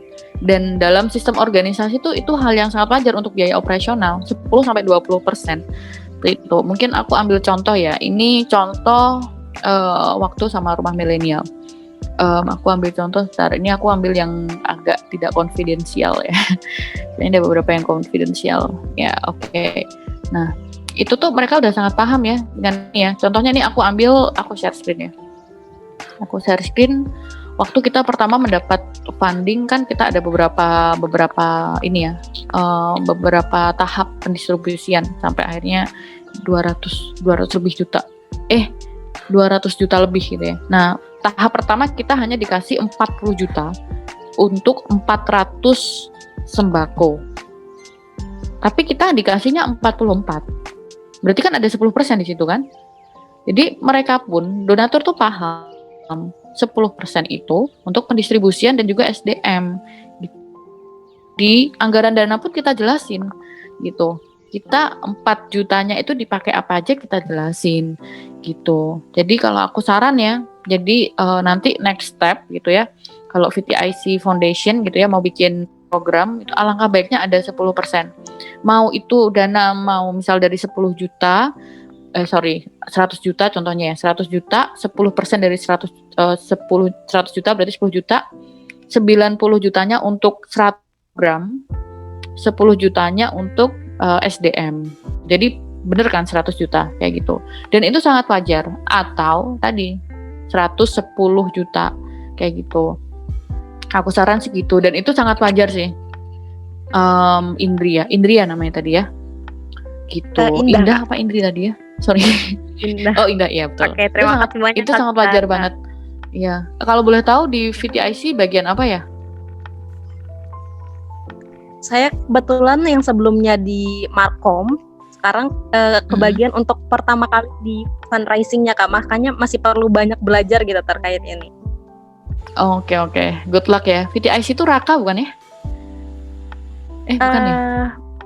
Bukan. Jadi memang kita Salah fokus untuk menjadi volunteer di Sarawak, Malaysia gitu, mengajar anak buruh migran di sana di Sarawak. Oh, oke. Oh iya, ingat VTIC itu berarti temanku yang lain. Ada yang dia sekarang kuliah di Australia kalau nggak salah deh. Adip ya. Oke. Clear. Aku iya Adip. Iya. Iya. Aku saran sih emang harus dianggarin ya. Okay. Kurang lebih 10-20% itu sangat normal. Okay. Apalagi kalian udah berbadan hukum. Itu nggak ada yang menyalahin aturan. Dan sebentar, aku tuh sebenarnya ada ini ya, untuk ntar aku mau share screen lagi nih soal yayasan juga nih. Nah, ini aku share screen ya, semoga kelihatan ya. Jadi teman-teman nanti bisa cek di, aku lupa ini websitenya apa. Jadi ini ada namanya Sabi ya. Sabi itu kayak model sistem pendistribusian. Jadi bagaimana misal VTIC pengen menggalang dana kayak kita bisa gitu ya, tapi menggunakan platform VTIC gitu contohnya gitu. Ntar ini aku buka dulu. Oke, ini. Jadi ada namanya PUB dan sebagainya. Ini aku share screen ya. Oke, ini share screen. Oke nih. Nah ini contohnya ya. Kelihatan nggak ya? Semoga kelihatan. Nah ini bagi teman-teman nih, misal kalau pengen menggalang dana kayak kita bisa, tapi di organisasi teman-teman nih contohnya. Kalau teman-teman gitu ya sudah mempunyai badan hukum, sebenarnya lebih enak gitu ya. Contohnya nih, bagi kewajiban penyelenggara, misal VTIC pengen menggalang dana pribadi gitu ya. Penyelenggara dalam melaksanakan pengumpulan sumbangan wajib melapor kepada aparat gitu ya. Jadi lapor dulu. Penyelenggara wajib menyalurkan hasil sumbangan yang terkumpul, menyampaikan laporan kepada Menteri Sosial. Kemudian isi laporan harus disertai bukti-bukti pertanggungjawaban, jenis usaha, jumlah sumbangan, penggunaan sumbangan, kayak gitu. Hari ini agar teman-teman itu bisa menggalang dana sendiri gitu. Terus kemudian apa saja sih dokumen yang dibutuhkan gitu ya? Dokumen yang dibutuhkan itu kayak gini teman-teman. Sebenarnya saya belum pernah nyoba gitu ya, tapi saya dapat saran buat dari teman-teman agar bikin kayak gini juga. Jadi model kayak kita bisa gitu. Tapi atas nama organisasi teman-teman semuanya. Jadi dananya langsung masuk ke teman-teman. Contohnya nih kalau kita pakai kita bisa kan kalau nggak salah ada biaya operasional 10% ya, 5-10%. Dan itu sangat wajar ya teman-teman gitu. Jadi biaya operasional itu ya tujuannya untuk pertama menggaji SDM. Terus kedua untuk biaya operasional, bayar kantor, misal bayar relawan, bayar ATK dan sebagainya.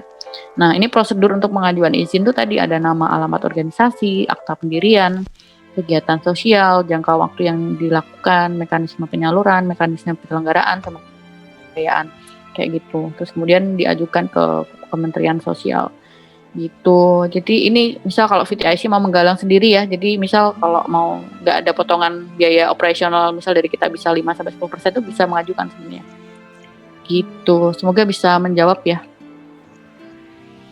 Sangat Kak, sangat membantu. Terima kasih banyak Kak Lita. Ya, sama-sama. Terima kasih untuk Indah untuk pertanyaannya. Berikutnya ini dari tim back in ada yang mau tanya, namanya Mas Ijul, dipersilahkan untuk bertanya. Monggo Mas Ijul.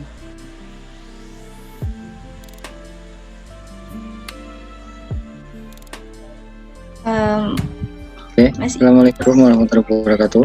Waalaikumsalam warahmatullahi wabarakatuh. Saya Ijul dari Back-in. Mau tanya Kak, ini kan organisasi, baiknya itu bikin berbadan hukumnya bikin yayasan atau komunitas saja? Caranya gimana? Oke. Itu ya pertanyaannya? Iya. Terima kasih Kak. Oke, terima kasih banyak. Terima kasih Mas Ijul. Jadi ini ya, ini gambaran jenis-jenis badan hukum ya, gitu ya. Badan hukum itu ada banyak, tapi gambarannya ada dua, satu profit, satu non profit.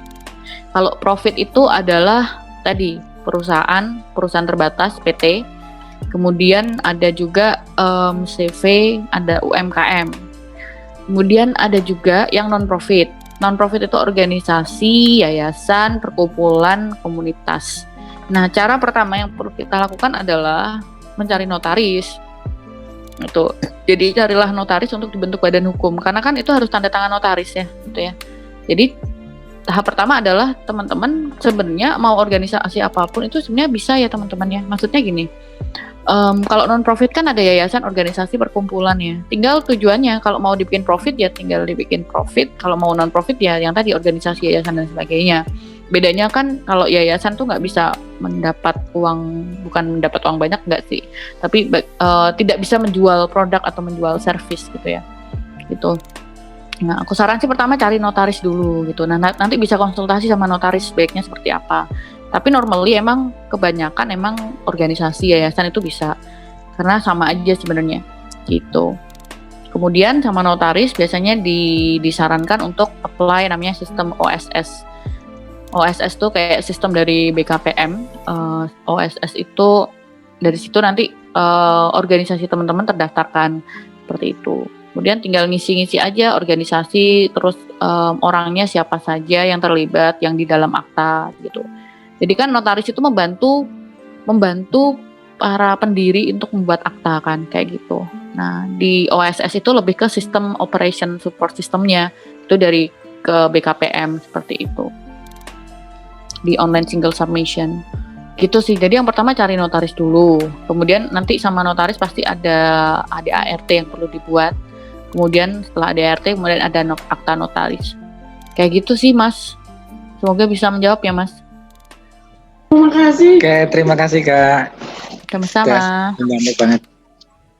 Ya, terima kasih Mas Ijul untuk pertanyaannya. Nah, mungkin tadi untuk termin 1 sudah habis ya Kak. Nah, ini ada satu yang terlewat Kak Lita dari kolom pertanyaan dari kolom komentar. Boleh ya Kak tambah satu lagi? Boleh. Oke. pertanyaan dari Putri Windasari asal dari Lampung. Kak Lita mau tanya, di West Hub ada berapa orang tim inti dan bagaimana Kak Lita memanage tim kakak selama pandemi? Oke, terima kasih banyak pertanyaannya nih, keren banget nih pertanyaannya nih. Nah, kamu kan tanya ya tentang bagaimana memanage tim ya. Jadi alhamdulillah ya kita itu orangnya orang-orang online semua ya. Jadi orang online. Mungkin aku agak sedikit cerita dari tim aku tuh orangnya siapa aja. Ntar aku share screen ya. Ini ada tim aku dari Waste Solution Hub. Kita sangat small tim. Kita tim inti itu ada 5 orang. Terus ada tim ad hoc atau tim di luar tim inti yaitu ada 3 orang. Seperti itu. Ntar di belakang kayaknya dia. Ntar ya. Di belakang sebentar. Nah ini kita itu ada ini yang tim inti itu ada saya, ada Mas Surya, ada Aji, ada Yusuf sama Siti. Nah Ade Brian, kemudian ada Irma, kemudian ada Fani, itu tim ad hoc seperti itu. Jadi kita di total tuh cuma ada berlapan gitu. Terus sekarang kita lagi di bulan depan kita mau ada internship juga kayak gitu. Jadi bagaimana memanage-nya? Kita tuh selalu ada namanya weekly call ya, atau weekly calling kita bilangnya. Jadi setiap minggu tuh harus ada report dari masing-masing pekerjaan kita masing-masing. Sudah sejauh mana sih kita melakukan gitu. Dan di weekly report itu kita juga ada catatannya ya teman-teman ya. Jadi kita selalu mencatat setiap yang keluar dari perkataan kita. Jadi bagaimana memaintain dengan kondisi jauh? Kita selalu ada weekly report dan sekarang sih karena saya sekarang udah full time di West Hub, dulu saya kerja di Thailand gitu ya. Kemudian sekarang saya fokus di West Hub sama kuliah gitu ya. Nah, saya selalu menggunakan platform online gitu. Salah satunya online bisa Skype, bisa Google Drive, kemudian juga ada Basecamp juga gitu. Dan itu harus ada kesepakatan satu sama lain ya gitu. Gitu sih. Jadi alhamdulillah malah selama pandemi ini, waduh kita hampir tiap hari meeting ya. Gitu. Jadi aku saran sih, caranya ya the only one kita harus ini ya, harus aktif ya, harus aktif dan juga kita juga harus gimana agar teman-teman itu walaupun kita nggak bisa ketemu tapi terus ada bonding ya. Salah satunya kita calling gitu. Biasanya calling itu saya nggak hanya meeting, biasanya kita nonton bareng, nonton yuk gitu ya, nonton bareng, nonton film bareng gitu. Jadi sebenarnya ya kita nggak hanya strict to the job ya, tapi kita juga harus ada main-mainnya dikit lah. Gitu. Walaupun kita jauh bisa nonton bareng, karaoke bareng itu juga bisa gitu. Karena ada tim kita yang jago gitar ya, ini karaoke bareng gitu. Jadi itu hal yang sangat wajar ya. Yang penting aku saran sih tim minimal banget itu ada weekly meeting, minimal banget. Alangkah baiknya kalau misal seminggu ada 3 kali meeting itu sangat bagus lagi gitu. Tapi awal-awal lah seminggu sekali wajib meeting. Itu saran saya sih. Gitu. Dan alhamdulillah orang-orang kita digital nomad semua ya gitu ya. Jadi sangat adaptasi dengan teknologi ya. Jadi mau kayak gimana pun gitu. Kayak sekarang nih saya di Malang. Ada tim saya baru nikah tadi di Lampung. Terus ada satu lagi di Jakarta. 3 di Jakarta. Gitu. Terus kemudian bulan depan kita internship sama foreigners gitu, sama orang luar yang internship di kita gitu. Jadi intinya bagaimana kita memanfaatkan teknologi sebaik mungkin gitu ya. Itu at least seminggu sekali harus ada meeting. Ini saran saya ya, buat kebaikan teman-teman semua juga. Gitu. Semoga bisa menjawab ya. Ya. Terima kasih untuk Putri Windasari. Maaf, untuk tadi siapa? Oh ya benar, Putri Windasari untuk pertanyaannya. Dan mungkin ini sepertinya udah nggak ada yang mau tanya lagi atau ada yang ingin bertanya lagi dengan Kak Lita? Oke, kayaknya nggak ada ya. Mungkin terakhir aku mau tanya nih Kak, boleh ya Kak? Boleh banget Cika. Jadi aku mau tanya Kak, pernah nggak sih Kak Lita dalam mengajukan pengajuan dana itu untuk organisasinya Kak Lita itu mengalami kegagalan, dan apabila gagal biasanya penyebabnya tuh karena apa gitu Kak? Ya. Terima kasih Kak Lita. Oke, makasih banyak Cika. Wah aku suka nih pertanyaan ini, keren banget. Ini aku kasih tahu dapur ya. Oh ya, hampir tiap hari kita gagal gitu ya. Oh yes. Tapi dari kegagalan itu yang menguatkan kita. Akhirnya kita diskusi, ada nih yang kurang gitu. Dan akhirnya dari situlah kita membuat tim kita semakin solid. Karena secara tidak langsung kita ditempa gitu ya. Dan akhirnya kita semakin bersemangat ya untuk mendapatkan yang kita pengen gitu. Jadi kita itu ada program yang intinya kita already submitted sama di already submitted tuh paling cuma berapa persen yang lolos gitu ya. Dan nggak semuanya itu yang lolos itu dapat support dana ya. Yang lolos tuh biasanya ada support SDM, ada support network gitu. Nah itu yang kita inikan ya. Ini aku agak sedikit sharing dapur ya. Ya ini sebagai ini juga sih, maksudnya sebagai penyemangat teman-teman ya, agar teman-teman itu tidak hopeless atau tidak merasa aduh nggak mungkin, ada udah lelah, udah capek gitu ya gitu. Karena ya namanya rezeki kan kita nggak tahu yang mana ya, siapa tahu gitu ya, mungkin di depan kita ada rezeki tapi kita nggak mau ngambil itu gitu. Nah kita namanya submitted sama belum apply gitu. Submitted tuh sebanyak ini teman-teman, banyak banget nih. Wah. Banyak banget kan. Banget, itu yang submitted ya, ini submitted ya. Belum lagi yang belum apply, itu juga banyak banget. Tadi aku cuma pakai platform Youth Opportunity sama Argorize, itu udah banyak banget. Ini belum apply, ini ada yang ke-skip dan sebagainya. Ini nggak banyak soalnya kalau udah belum apply, udah apply dipindahin ke already applied atau submitted gitu. Jadi ya dari situ akhirnya kita kan dapat banyak pelatihan personal ini ya, personal apa kayak development untuk tim ya. Dan di situ pun kan biasanya yang dapat training tuh ada saya sama tim ya. Biasanya saya sama Kak Siti. Tapi gimana agar yang kita dapat tadi gitu didapatkan semua. Jadi tuh di dalam internal development workshop tim itu tuh kita ada minutes gitu. Jadi saya agak strict sama tim. Jadi setiap yang mereka dapatkan, misal saya nggak ikut, tapi ada satu yang mewakili itu dia harus membuat minutes atau catatan. Contohnya nih, contohnya lagi ikut Launchpad. Di Launchpad itu tuh ada banyak yang kita siapin. Contohnya ada catatannya, bootcamp selama misal tanggal 7-11 Juli kemarin. Itu di situ tuh ada catatan per hari, note bootcamp, day per day, kayak si A ngomong apa, si B ngomong apa. Padahal yang ikut tuh cuma 2 orang. Tapi gimana caranya deliverables semuanya tuh bisa dapet. Ya akhirnya semua orang, ya kita bilang, misal ada yang tanya, misal dari satu tim Siti nggak ikut, cek aja di note bootcamp, ada kok semuanya di situ gitu. Jadi ini penting banget. Soalnya biasanya kan pasti yang mendapatkan workshop itu nggak hanya 1 atau 2 orang doang maksimal. Nah, tapi gimana caranya agar semua, misal kalau tim teman-teman sudah banyak, agar semuanya tuh dapat ilmunya. Kalau ada waktu malah gimana teman-teman men-sharekan ilmu yang teman-teman sudah dapat. Kayak gitu. Nah, ini biasanya sih kendala kenapa salah satu regenerasi itu kurang matang itu karena biasanya kurangnya komunikasi. Itu akhirnya dari situlah kami belajar ya gitu. Jadi ada catatan day 1, day 2, day 3, day berapapun kita ada gitu teman-teman. Ini gambarannya. Jadi saya saran sih buat teman-teman, alangkah baiknya misal pernah dapat training untuk organisasi, kalau bisa sih disebarkan lagi di timnya seperti itu. Nah itu yang kami lakukan. Akhirnya dari situlah kita melakukan banyak hal, catatan dan sebagainya. Dan ini kita nggak pernah ketemu. Saya terakhir ketemu mereka tuh bulan Maret apa ya kalau nggak salah. Ketemu langsung ya. Sebelum pandemi ya. Sebelum pandemi. Dan kayak misal ini di tim saya, misal Kak Siti dapat lead Indonesia, saya nggak ikut soalnya cuma Kak Siti doang, tapi ada catatannya dewan apa. Nih ada presentasi dari narasumber, ada catatannya gitu. Jadi even saya nggak ikut ya nggak masalah karena kan udah ada catatannya. Jadi saya bisa ngecek si tim saya tuh mereka dapat apa aja. Ini kita pernah dapat environmental journalism gitu. Di environmental journalism tuh misal materinya apa-apa saja itu ada semuanya di situ. Ada recordingnya juga. Loh, contohnya kemarin kita habis ikut backup gitu ya. Backup tuh cuma 2 orang doang gitu ya. Nah, di situ ada recordingnya, ada notes-nya, ada macam-macam gitu ya.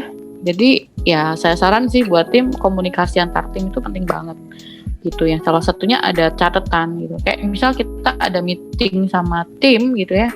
Itu ada catatannya, ada internal meeting tuh sampai banyak banget gitu. Tapi dari situ terrecord dengan baik. agar ini kenapa sih? Saya sih belajar dari kantor saya sebelumnya yang di Thailand ya. Dengan kita mencatat semua yang kita diskusikan gitu ya, secara tidak langsung itu tuh bisa membuat tim itu semakin solid karena komunikasi itu tidak hanya ngomong komunikasi verbal, tapi juga komunikasi tulisan kayak gitu sih. Tinggal gimana kita biasain aja sih. Kayak dulu kan saya 2 tahun kerja di Thailand. Kita tuh saya nggak pernah ke kantor Thailand. Saya jarang banget ketemu bos gitu ya. Tapi kita weekly meeting. Kita tiap minggu meeting, terus tiap ada apa-apa kita selalu di catatan itu gitu. Jadi semua orang tuh tahu progres masing-masing gitu. Jadi sesimpel itu ya teman-teman ya.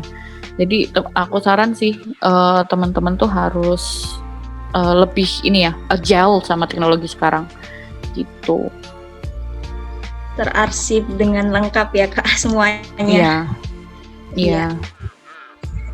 Ya, jadi terima sometimes kasih. nanti ada regenerasi bisa diterusin sama si orang yang lain gitu. Ya bener Kak. Oke, terima kasih Kak Lita untuk jawaban dan sharingnya, sangat memberikan kita inspirasi. Dan sayang banget ini waktunya udah jam 5 lewat ya. Dan mungkin karena udah nggak ada yang tanya, semoga banyak semua yang penasaran atau semua pertanyaan teman-teman udah kejawab semua ya, udah dijawab semua sama Kak Lita ataupun melalui sesi diskusi tadi. Kemudian terakhir dari Kak Lita, mungkin ada closing statement dari materi yang telah disampaikan tadi Kak. Oke, kalau closing statement saya buat teman-teman, semangat ya mencari cuan. Tapi cuan itu tidak hanya money gitu ya, tapi cuan itu network. Network itu salah satu investasi yang sangat sangat bermanfaat banget untuk kedepannya. Jadikanlah network atau jaringan itu sebagai ajang silaturahim untuk organisasi. Kan kita nggak tahu, mungkin someday kita bisa kolaborasi sama Back-in dengan project bersama, kan kita nggak tahu juga kan. Ini kan berawal dari amin gitu ya, berawal dari webinar, nanti mungkin kita bisa project yang lebih lama lagi, misal 3 bulanan atau kayak gimana, kan kita nggak tahu. Jadi network itu sangat penting banget. Makanya tadi saya bilang databasing itu sangat penting teman-teman. Kalian itu sudah pernah bekerja sama siapa saja. Karena kalau ngomongin fundraising itu yang ngomongin tentang tadi communication, team management, time management, project management, follow up, kemudian databasing dan semuanya. Jadi semangat buat teman-teman gitu. Oke, terima kasih Kak. Setuju banget sih Kak kalau networking itu penting untuk untuk kelangsungan organisasi dan kemajuan organisasi. Kemudian terakhir saya mau mengutip dari tadi penyampaian materi yang udah disampaikan dari Kak Lita. Ada statement menarik dari Kak Lita, yaitu sebelum kita terjun untuk mencari pengelolaan sumber dana untuk komunitas kita, kuncinya adalah bagaimana kita bisa melihat setiap peluang untuk organisasi kita. Iya kan, bener kan ya Kak Lita? Betul banget. Harus peka sama sekitar. Ada apa ya? Harus sering rajin mengulik-ulik juga ya Kak. Mengulik segala macam peluang yang ada, dan harus lebih melek terhadap teknologi yang ada yang sekarang ya Kak ya. Iya betul. Oke. Terus dan sekali lagi kami ucapkan terima kasih banyak Kak Lita udah menyempatkan waktu untuk sharing ilmu ke kita mengenai pengelolaan sumber dana berkelanjutan dalam komunitas itu. Yang baik seperti apa, seperti itu. Dan kemudian jangan lupa buat teman-teman ikutin terus dan keep in touch kegiatan dari Westhub ID di Instagram @westhub.id, dan juga ikutin terus kegiatan Back-in di Instagram @Back-in. Siapa tahu kedepannya nanti teman-teman ada event atau ingin kolaborasi dengan Westhub ID atau dengan Back-in, dipersilahkan. Boleh kan ya Kak ya? Kalau misalkan ada boleh kesempatan. banget, insya Allah boleh banget. Boleh banget. Oke, sebelum kita tutup, teman-teman minta waktunya sebentar untuk ngaktifin kameranya ya. Kita ambil dokumentasi sebentar. Jadi kita mau ambil foto bersama. Foto bareng Kak Lita.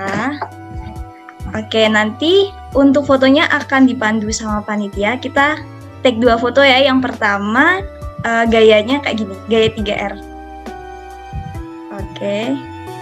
Kak Lita boleh join ya Kak, ikut foto kayak gini. Dengan gaya. Oke. Panitia siap? Oke, Boleh udah banget. siap ya. Oke. Oke, aku hitung 1, 2, 3. Oke. Sekarang boleh gaya bebas. Oke, gaya bebas. Siap ya, hitung mundur. 1, 2, 3. Oke. Oke. Terima kasih buat Kak Lita dan teman-teman. Terima kasih banyak buat partisipasi dan antusiasme dari teman-teman peserta Back Your Mind yang ke-6 ini. Dan saya selaku moderator meminta maaf apabila ada salah kata dan perbuatan selama memandu acara Back Your Mind pada sore hari ini. Dan semoga ilmu yang diberikan oleh Kak Lita, sharing-sharing dan diskusi kita tadi sore tadi dapat bermanfaat dan dapat kita aplikasikan di komunitas kita masing-masing. Sampai ketemu di Back Your Mind ke-7 bulan depan.